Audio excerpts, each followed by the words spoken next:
Back to my channel. आज हम discuss करेंगे एक बहुत छोटा सा event and that event belongs to photosynthesis. Okay, अब देखिए फोटोसिंथेसिस वाटर जो शायद क्लास 6, 7, 8 से आप लोग पढ़ते आ रहे हैं। अगर मैं गलत नहीं हूं तो इस टर्म के बारे में आई थिंक सबको ये पता होगा, आप लोगों को अच्छे से ये पता होगा। The process mainly indicates about the autotrophic mode of nutrition. Okay, now autotrophic mode of nutrition, अगर मैं directly बोलूं, the process is all about the formation of glucose. Okay, अब देखिए ग्लूकोज का फॉर्मेशन एंड ग्लूकोज की formation के लिए जो टू रॉ मटेरियल्स हम लोग को चाहिए, that two raw materials are carbon dioxide, 6 molecule of carbon dioxide plus 6 molecule of water, which in turn forms glucose and byproduct, that is oxygen. And yes, this is the only process by which oxygen is added to the living world. Okay, खैर मैं इस entire process को explain नहीं करने वाला हूं, but इस process को मैं एक बहुत इजी स्टेप में बताने वाला हूं। इजी स्टेप का मतलब मैं इंटायर प्रोसेस को एक वीडियो में तो नहीं कवर कर पाऊंगा, बट एटलीस्ट ये चीज आपको पता होगी, क्लास 10th का भी पार्ट है ये, कि photosynthesis occurs in two important events, that is light reaction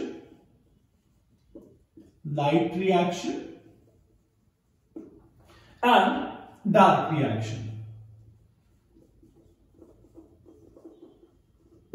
तो at least light reaction and dark reaction के बारे में तो आपने पढ़ा होगा, माइट बी क्लास 10th में, या अभी भी आप पढ़ चुके हैं अगर आप नीट की प्रिपरेशन कर रहे हैं।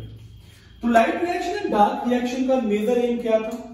Light reaction it occurs mainly in the presence of light, ये लाइट की प्रेजेंस में होगा, ये लाइट की एब्सेंस में होगा। बट प्रोसेस किस तरफ इंडिकेट कर रहा है?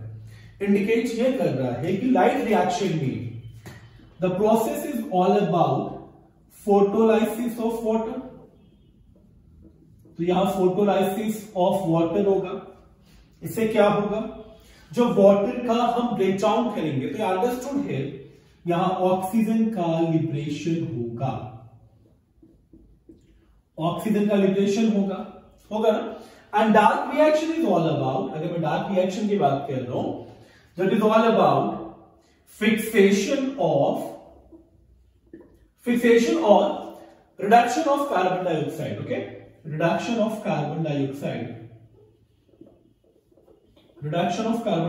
To carbohydrates. अब मेजर एम तो हमारा कार्बोहाइड्रेट का फॉर्मेशन है, यानी कि दो स्टेप मिलके इस प्रोसेस को कंप्लीट करेगा, दैट इज फोटोसिंथेसिस। बात बहुत ध्यान से आपको समझनी है कि इस प्रोसेस को कंप्लीट करने के लिए लाइट एंड डार्क रिएक्शन होना मस्ट है। क्लियर? अब अगर मैं रिएक्शंस की बात कर रहा हूं तो इस प्रोसेस की साइट क्या है? इस प्रोसेस की साइट आपको याद होगा, इस प्रोसेस की साइट है chloroplast. Okay, chloroplast is also known as kitchen of the cell, क्योंकि ये प्लास्टिक का पार्ट है। ओके, और अगर क्लोरोप्लास्ट की भी मैं बात करूं तो क्लोरोप्लास्ट में अगर आप एक छोटा सा डायग्राम देखिए क्लोरोप्लास्ट का, ओके, तो इस तरह से डबल मेम्ब्रेनस बाउंड होता है ये। मैं लोअर की बजाय अपर मेम्ब्रेन की तरफ ही आपको पॉइंट करूंगा। ओके, ये डबल मेम्ब्रेनस बाउंड ऑर्गेनेले है एंड इसमें स्ट्रैक्स ऑफ थाइलाकोइड है, which is known as grana. तो दीज आर ग्रेना में, अभी मैं स्ट्रक्चर बहुत डिटेल में नहीं बताने वाला हूं, बट ये जो कंपोनेंट है, द स्टैक ऑफ थाइलाकोइड और the sac like structure is known as grana, and the matrix is known as stroma. तो एटलीस्ट क्लोरोप्लास्ट में ये दो कंपोनेंट्स आपको पता होने चाहिए, द ग्रेना पार्ट, हालांकि यहाँ स्ट्रोमा लैमेला भी है जो इंटरकनेक्ट करता है ग्रेना को, ओके, और ये जो कंपोनेंट है ये matrix, this is the stroma part, okay. तो ये जो लाइट रिएक्शन है it takes place in the grana regions, यानी ये जो पोर्शन है मैं रेड से इंडिकेट कर रहा हूं,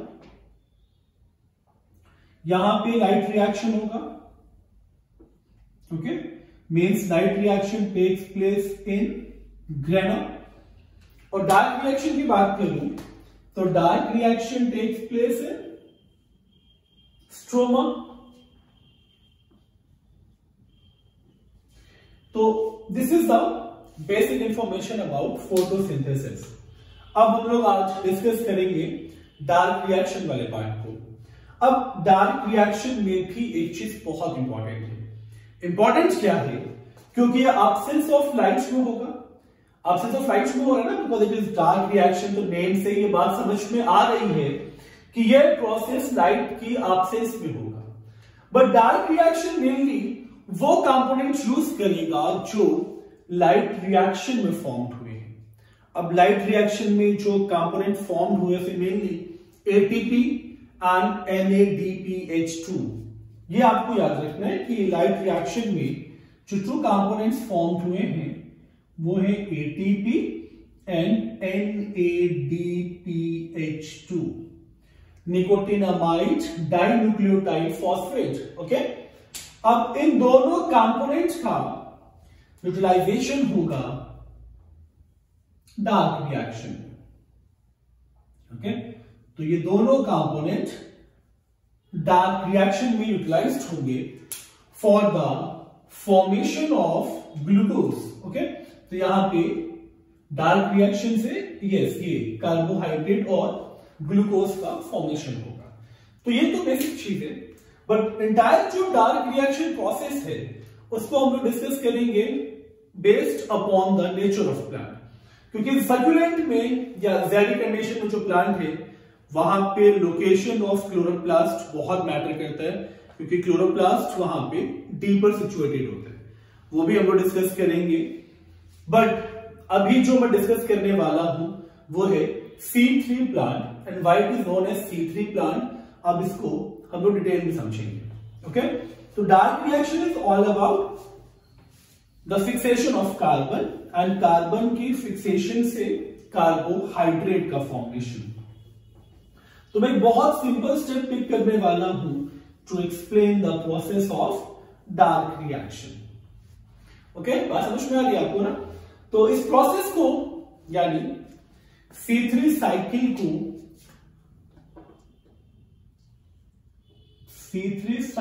को पहले हम लोग डिस्कस करेंगे डार्क रिएक्शन में, ओके।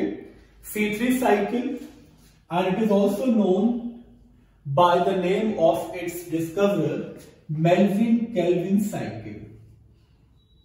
Melvin-Calvin cycle. Okay? अब as the name suggests, मैं पहले ही बता चुका हूं कि C3 साइकिल जो है ये डार्क रिएक्शन का पार्ट है। डार्क रिएक्शन का पार्ट है तो ये अंडरस्टूड है ये साइकिल भी स्ट्रोमा में ही कंप्लीट होगी। तो लोकेशन की बात करूं और साइट की बात करूं तो साइट इज स्ट्रोमा, ओके। अब इस पूरी साइकिल को समझने के लिए एक चीज आपको बस दिमाग में रखनी है कि कार्बन का हम फिक्सेशन करके कार्बोहाइड्रेट का फॉर्मेशन करेंगे, क्लियर है? अब इस C3 साइकिल को मैं बहुत इजी स्टेप में आपको समझाने वाला हूं एंड डेफिनेटली अगर आप इसको फोकस करें तो आपको ये सारे स्टेप्स बहुत इजी लगने वाले हैं, ओके। तो C3 साइकिल को समझने के लिए मैं बार बार रिपीट कर रहा हूं, it's a part of dark reaction. तो पहला स्टेप तो बहुत इजी है, दैट इज कार्बोक्सिलेशन। तो हमें 3 इंपॉर्टेंट स्टेप्स कवर करने इस पूरे प्रोसेस में। The first one is carboxylation, क्योंकि डार्क रिएक्शन का पहला स्टेप ही है कार्बन फिक्सेशन। सेकेंड हम लोग को डिस्कस करना है reduction, and third is regeneration. तो ये 3 इंपॉर्टेंट स्टेप्स हम लोग अब C3 साइकिल में कवर करने वाले हैं। अब आप लोग बिल्कुल फोकस्ड करिएगा जो मैं स्टेप्स आपको बताने वाला हूं। तो इन 3 स्टेप्स को हम लोग कवर करेंगे by the very simple step, that is the reversal of glycolysis. अब देखिए, ग्लाइकोलाइसिस से C3 साइकिल को मैं कनेक्ट कर रहा हूं, which is very easy to understand. So kindly focus and just remember the steps of glycolysis. अगर आपको ग्लाइकोलाइसिस के स्टेप्स याद नहीं है तो मैं ग्लाइकोलाइसिस की वीडियो की लिंक आपको डिस्क्रिप्शन बॉक्स में दे दूंगा।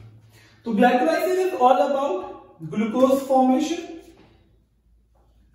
फॉर्मेशन तो ग्लूकोज का होगा, ओके। एंड ग्लूकोज का जब हम फॉस्फोरिलेशन करते थे ग्लाइकोलाइसिस में तो प्रोडक्ट बनता था ग्लूकोज 6 फॉस्फेट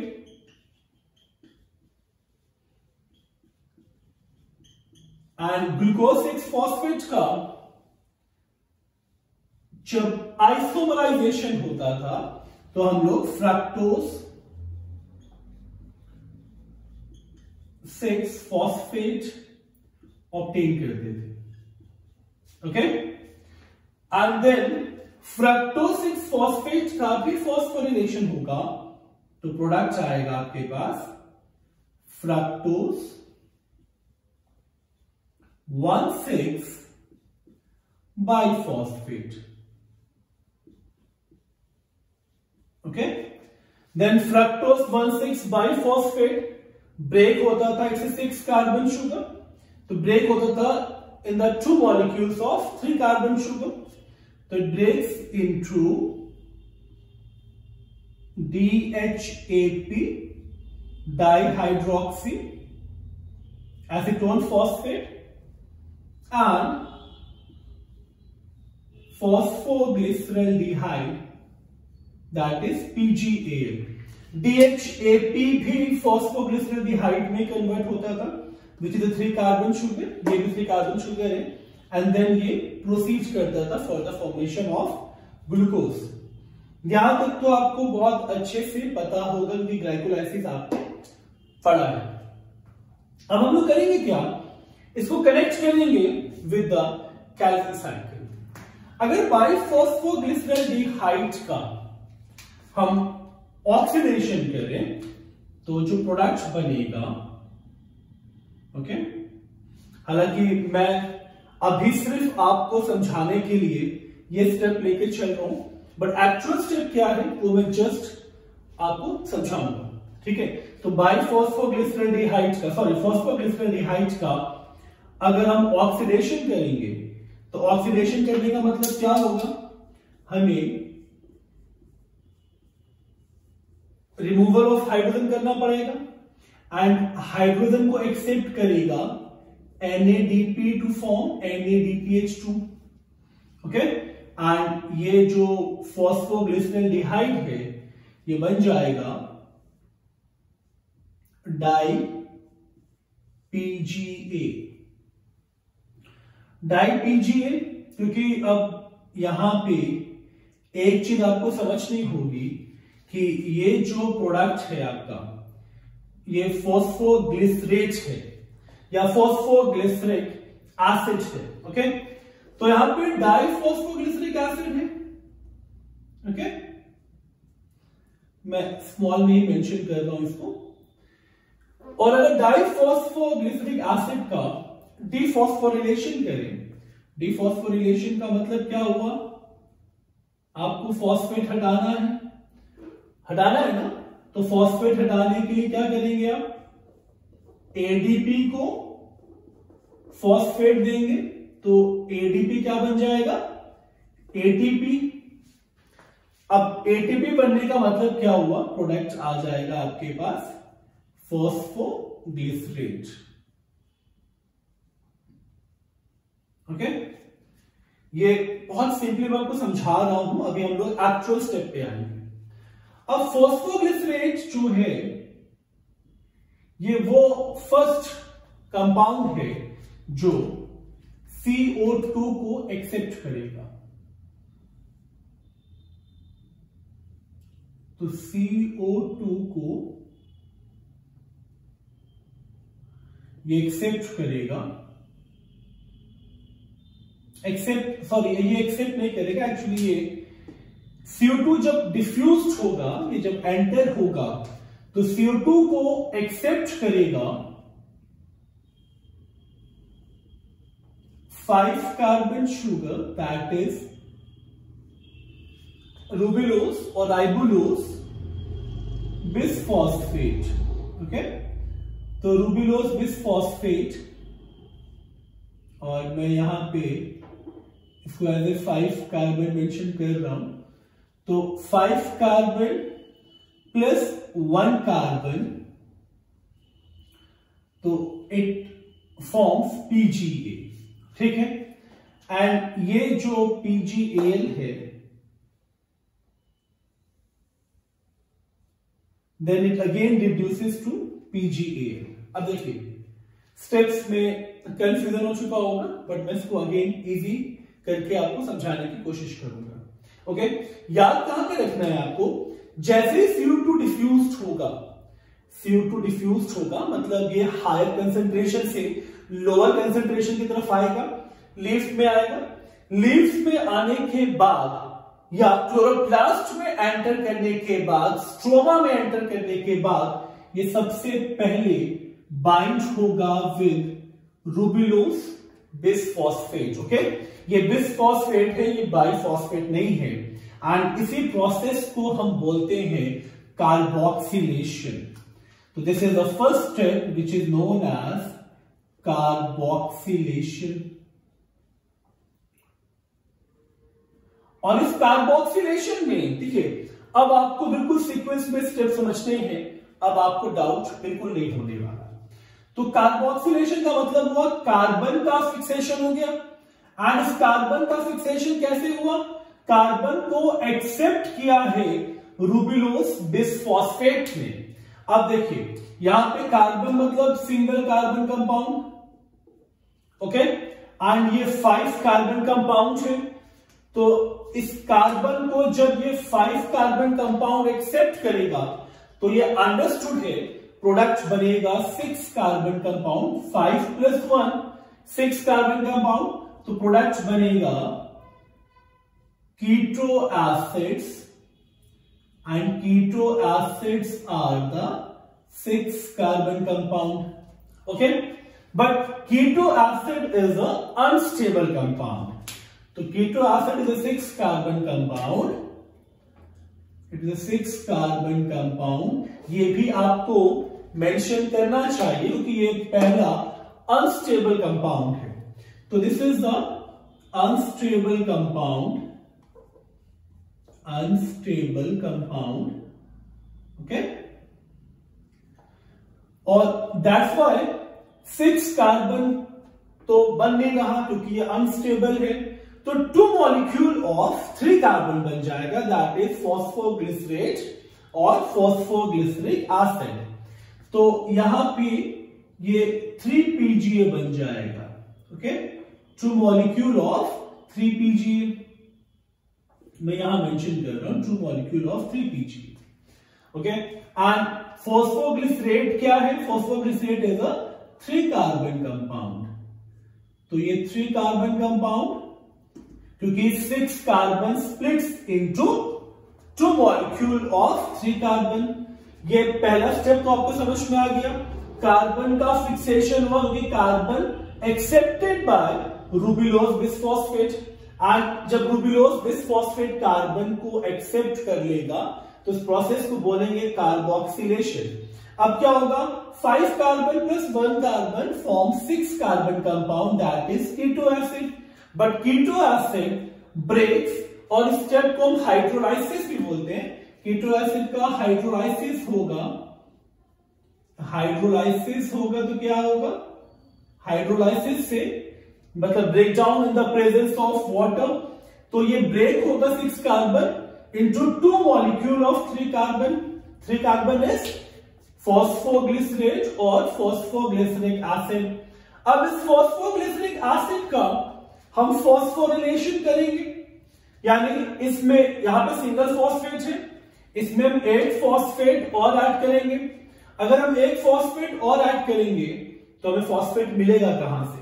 हमें फॉस्फेट मिलेगा एटीपी से।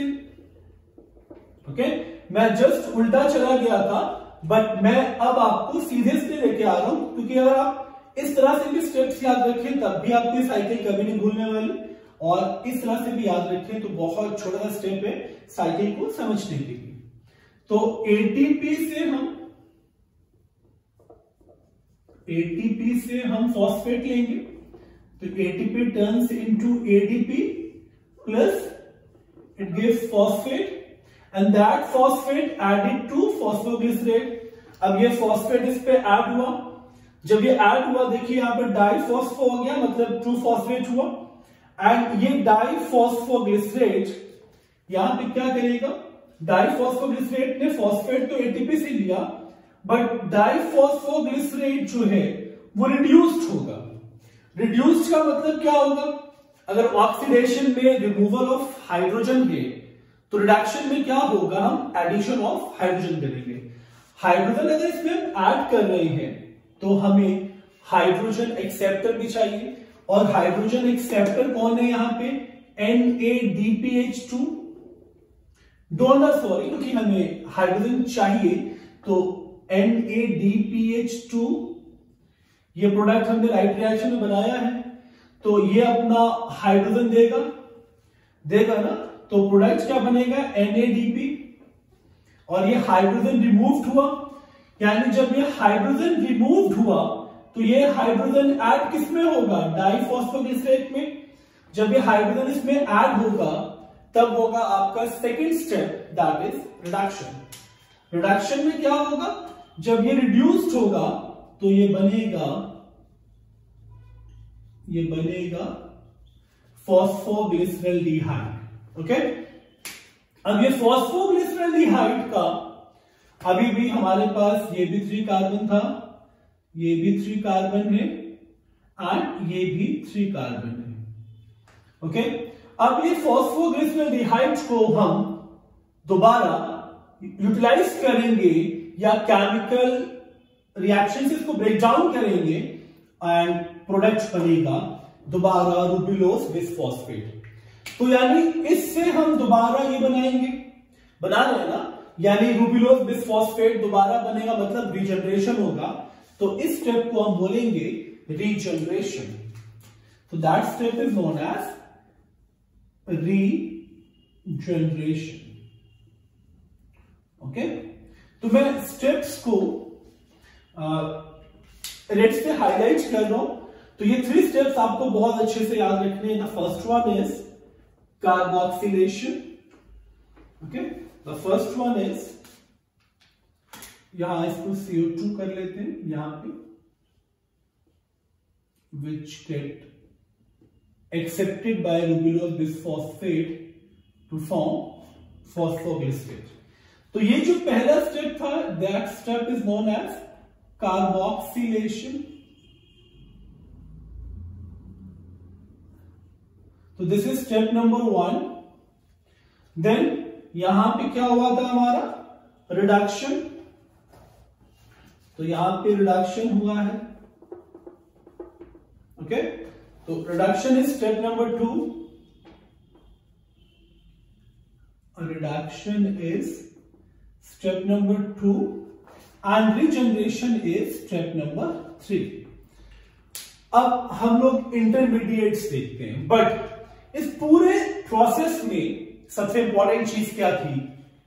After the fixation of carbon जो पहला प्रोडक्ट बना था वो अनस्टेबल था। ओके, ये अनस्टेबल था कीटो एसिड, जिसका हाइड्रोलाइसिस हुआ था एंड प्रोडक्ट बना था PGA, phosphoglycerate, which is a 3rd carbon और 3 कार्बन कंपाउंड शुगर। सो इस पूरे इवेंट में जो पहला स्टेबल प्रोडक्ट बना वो बना है 3 carbon compound, that's why this cycle is known as C3 cycle. ठीक है, तो ये पहला जो स्टेबल प्रोडक्ट है मैं इसकी बात कर रहा हूं। अब एक इंटरमीडिएट भी देख लेते हैं, इस प्रोसेस को कंप्लीट हम कैसे करेंगे, कैसे साइकिल कंप्लीट होगी, इसको भी इजी स्टेप्स में देख लेते हैं। ओके, तो सबसे पहली चीज आपको याद रखनी है, केल्विन साइकिल कंप्लीट होती है बाय 6 साइकिल। ये आपको याद रखना है कि केल्विन साइकिल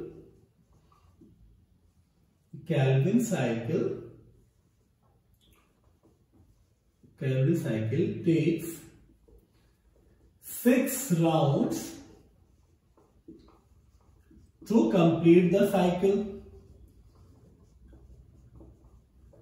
तो it has to take 6 round, यानी 6 बार साइकिल कंप्लीट होगा तब जाके ग्लूकोज का फॉर्मेशन होगा।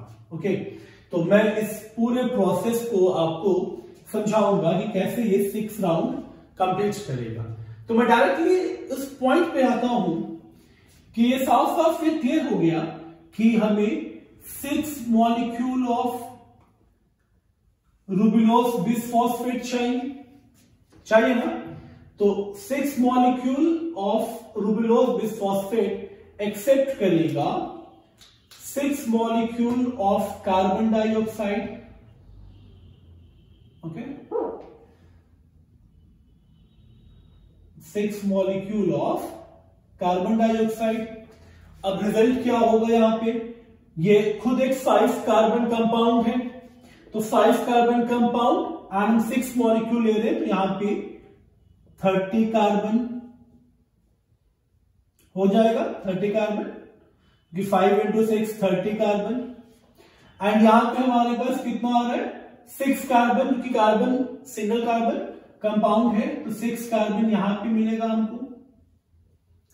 यानी पहले स्टेप में कार्बोक्सिलेशन के बाद प्रोडक्ट हमारा 36 कार्बन कंपाउंड होना चाहिए। ओके, तो 36 कार्बन कंपाउंड का मतलब क्या हुआ कि ये जो प्रोडक्ट बनेगा 6 रूबिलोज बिसफॉस्फेट, 6 कार्बन डाइऑक्साइड, 6 and 6 12। ये बात फिर से रिपीट कर रहा हूं, 6 molecule of ribulose bisphosphate and 6 carbon dioxide, तो 6 plus 6 12 molecule of 3PGA and it's a 3 carbon compound।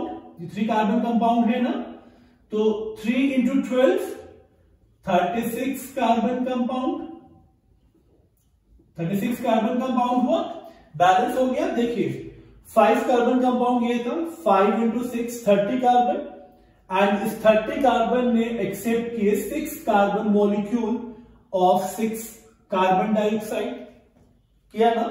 तो 30 plus 6 36 होना चाहिए था, प्लस 6 मॉलिक्यूल ऑफ रूबिलोज ने एक्सेप्ट किया था 6 मॉलिक्यूल ऑफ कार्बन डाइऑक्साइड, तो 6 plus 6 12 एंड प्रोडक्ट क्या बना 3PGA, क्योंकि ये 6 कार्बन जो प्रोडक्ट था कीटो एसिड अनस्टेबल प्रोडक्ट, ये ब्रेक हुआ था इनटू 2 मॉलिक्यूल ऑफ 3PGA। तो ये 3 कार्बन कंपाउंड था, तो 3 into 12 36 कार्बन। ओके, अब हम लोगों ने क्या किया था, इस PGA का फॉस्फोरिलेशन किया है, यानी डाई PGA में भी हमारे पास ये भी 3 कार्बन कंपाउंड है and 12 molecule of di PGA बनेगा, यानी इस स्टेप में भी हमारे पास 36 कार्बन होगा ना, क्योंकि ये भी 3 कार्बन कंपाउंड है एंड 12 मॉलिक्यूल इसका भी बनेगा ना। अब क्या होगा, अब हमारे पास same process 12 molecule of PGL बनेगा, तो 12 मॉलिक्यूल ऑफ PGL बनेगा ना। तो ये जो 12 मॉलिक्यूल ऑफ PGL है, अगेन 3 into 12 36 कार्बन कंपाउंड। बात समझ में आ रही है आपको, बहुत इजीली समझना है, क्योंकि ये डाई PGA जो था ये रिड्यूस्ड हुआ था, हम लोगों ने इसमें हाइड्रोजन को ऐड किया है बाय NADPH2। ओके, अब क्या होगा, अब देखिए 12 PgAl मॉलिक्यूल में 12 जो फॉस्फोग्लिसरॉल्डिहाइड्स हैं, इसमें हम एक स्प्लिट और करेंगे, क्योंकि यहां पे हम 2 PgL को ही इन्वॉल्व करेंगे। ओके, 2 PgL को यहां ले लेंगे एंड 10 PgAl को यहां ले लेंगे। अब आप देखिएगा, ये 10 + 2 हमारे पास 12 PgAl था। सेकेंड स्टेप में हमारे पास 12 PgAl था, सॉरी 12 मॉलिक्यूल ऑफ PgAl था ना। तो 12 में हम सिर्फ 2 यूज कर रहे हैं। 2 क्यों यूज कर रहे हैं? क्योंकि PgAl के 3 carbon compound and 3 × 2 6 carbon compound. ये बात समझ में आ रही होगी ना आपको? ये 3 कार्बन कंपाउंड है और 12 में से हम सिर्फ 2 मॉलिक्यूल को यूज कर रहे हैं। तो ये जो 2 मॉलिक्यूल है, जब 3 × 2 फॉर्म होगा यानी 6 कार्बन कंपाउंड, तो फ्रैक्टोज बनेगा। ये स्टेप आ जाएगा आपका। फिर fructose 6 phosphate is also a 6 carbon compound, then again glucose 6 phosphate and ultimately glucose. Okay, हमारे पास बचा हुआ है कितना? 10 PgAl बचा हुआ है ना। अब इस 10 PgAl को एक स्टेप और आगे लेके आते हैं। ठीक है, 10 PgAl को एक स्टेप और लेके आते हैं आगे। 10 PgAl का मतलब क्या हुआ? अभी भी हमारे पास ये 3 कार्बन कंपाउंड है। इसका मतलब हमारे पास अभी भी 30 कार्बन बचे हैं। 30 कार्बन बचे हैं ना, 30 कार्बन बचे हैं। अब इस 10 PgAl को, यानी 3 कार्बन कंपाउंड है। अब यहां से आपको एक बहुत सिंपल स्टेप याद रखना है, ESR। ओके, ESR मतलब क्या हुआ? ESR ये इरिथ्रोसाइट सेडिमेंटेशन रेट भी है, अगर आपने RBC के बारे में पढ़ा है। अब ESR का मतलब क्या है? यहां पे ये जो PgAl बना है 3 कार्बन कंपाउंड, ये पहले 1 कार्बन कंपाउंड लेगा। ओके, 1 कार्बन कंपाउंड लेगा, तो 3 + 1 कार्बन बनेगा 4 कार्बन कंपाउंड। तो प्रोडक्ट बनेगा इरिथ्रोज। तो इरिथ्रोज is a 4 carbon compound.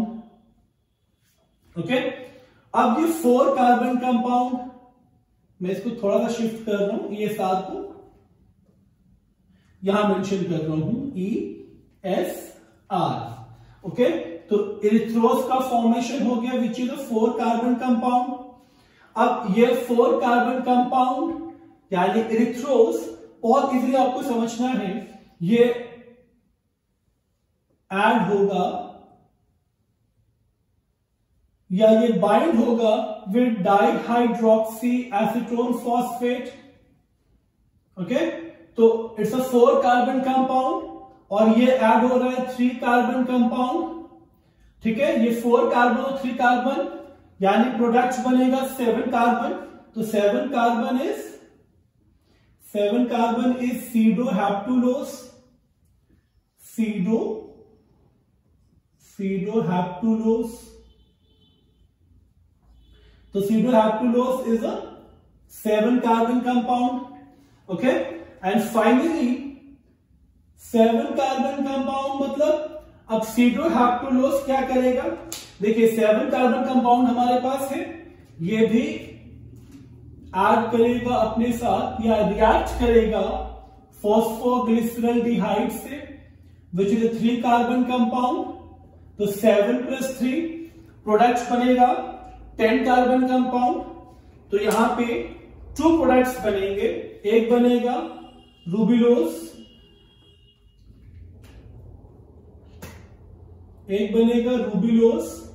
Monophosphate. Okay, मैं RUMP को इस तरफ मेंशन कर रहा हूं। ओके, एक बनेगा रूबिलोज मोनोफॉस्फेट RUMP। तो ये हो गया आपका S स्टैंड्स फॉर सीडोहैप्टुलोज। देखिए E इरिथ्रोस, मैं मार्क कर दे रहा हूं यहां पे, E for erythrose, S for sedoheptulose and R for ribulose monophosphate. तो ये हो गया आपका रूबिलोज मोनोफॉस्फेट। एंड सेकेंड जो प्रोडक्ट बनेगा यहां पे वो बनेगा ज़ाइलुलोज 5-फॉस्फेट, ज़ाइलुलोज 5-फॉस्फेट। ओके, अब क्या होगा, इस रूबिलोज मोनोफॉस्फेट है, हम इसमें एक फॉस्फेट और ऐड करेंगे तो ये बन जाएगा बाइफॉस्फेट। तो यहां पे हम अगेन रूबिलोज मोनोफॉस्फेट में यहां से एरो निकाल लेते हैं, ATP से फॉस्फेट लेंगे and ATP will breaks into ADP and इसका फॉस्फेट ऐड हो जाएगा, mono becomes by end product बनेगा रूबिलोज बाइफॉस्फेट। ओके, तो this is all about C3 cycle. मैं फिर से आपको एक बहुत सिंपल स्टेप में बता दूं, अगर आपको प्रोसेस को बहुत इजीली कैच करना है, क्योंकि ये जो स्प्लिटिंग थी, देखिए 2 स्प्लिटिंग हुई है। पहली स्प्लिटिंग कहां हुई थी, हमारे पास 12 मॉलिक्यूल आए थे PgAl के, 12 मॉलिक्यूल थे ना, क्योंकि 6 मॉलिक्यूल ऑफ रूबिलोज बिसफॉस्फेट ने 6 मॉलिक्यूल ऑफ कार्बन डाइऑक्साइड को एक्सेप्ट किया था ना, तो 6 + 6 हमारे पास 12 मॉलिक्यूल थे, 3 फॉस्फोग्लिसरेट या फॉस्फोग्लिसरिक एसिड थे। क्योंकि ये जो पहला प्रोडक्ट बना था हमारा, ये अनस्टेबल प्रोडक्ट था कीटो एसिड, एंड इसकी हाइड्रोलाइसिस से 2 मॉलिक्यूल ऑफ 3PgA हमको मिला ना, बट ये 6 टाइम साइकिल चलता है, तो हम लोग 6 and 6 को बाइंड करके 12 मॉलिक्यूल ऑफ 3PgA बना रहे थे। अब देखिए, यहां तो हम लोगों ने सिर्फ इसका फॉस्फोरिलेशन किया, ये फॉस्फोग्लिसरेट था, तो फॉस्फेट में हमने एक फॉस्फेट और ऐड किया and it becomes diphosphoglycerate. Okay, and diphosphoglycerate में सिर्फ आपको एक चीज याद रखनी है, दैट इज रिडक्शन। रिडक्शन का मतलब क्या हुआ, आप इसमें हाइड्रोजन ऐड करोगे एंड हाइड्रोजन कहां से लोगे आप, NADPH2। ये प्रोडक्ट कहां बना, लाइट रिएक्शन में, तो NADPH2 जब हाइड्रोजन लॉस करेगा तो क्या बन जाएगा, NADP। ये हाइड्रोजन कहां ऐड हो गया, डाइफॉस्फोग्लिसरेट में, एंड डाइफॉस्फोग्लिसरेट रिड्यूस के बाद बन जाएगा फॉस्फोग्लिसरेल्डिहाइड एंड इसके 12 मॉलिक्यूल बनेंगे एंड इस स्टेप को हम बोलते हैं रिडक्शन। क्योंकि हाइड्रोजन ऐड हो रहा तो ये अंडरस्टूड है, यहां पे रिडक्शन होगा। अब 12 में हमने सिर्फ 2 मॉलिक्यूल यूज किया, 2 molecule of PgAl, and PgAl क्या है, 3 कार्बन कंपाउंड, तो 3 × 2 6 carbon compound, sorry 6 carbon compound, यानी ये फ्रक्टोज बना एंड फिर हमारा ग्लूकोज का फॉर्मेशन हुआ। तो 2 मॉलिक्यूल हमने सिर्फ यूज किया है for the formation of glucose. अब हमारे पास थे 10 मॉलिक्यूल ऑफ PgAl। अब इसके बाद आपको सिर्फ एक स्टेप याद रखना है, ये जो स्टेप है आपका,